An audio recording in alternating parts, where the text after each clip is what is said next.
Haina. T-Rex. Korang, buka pintunya korang. Tak boleh buka lah. Alah, tak apa. Aku ada kunci juga ni. Ini kan kunci palsu. Kejap, aku fikir dulu. Hams. Jangan.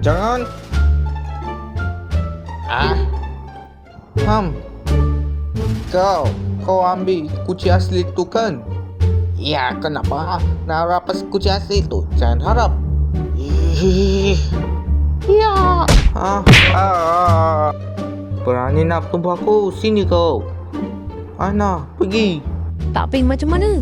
Pergi je. Dan tinggalkan aku. Menyusahkan aku. Nak pakai ni kursi ni. Ana, tolong aku.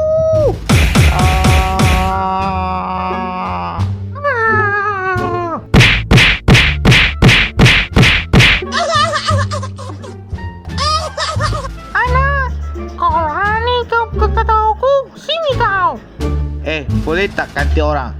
Boleh. Kau ambil yang Ana tu. T-Rex, aku rela uji T-Rex. Okey, aku ambil yang itu. Hehe. Ni baru macam mantap. Ya.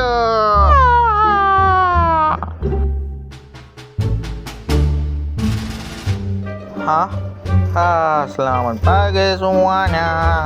Lah, kau masih tidur lagi?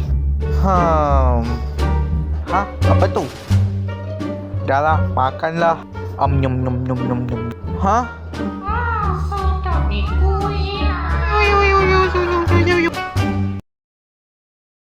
Kau ni nak tersengih. Hanya kucing je. Jangan harap ambil kucing asli ku. Ini bukan kucing kau, ini kucing aku lah. Bila masa kucing kau ni,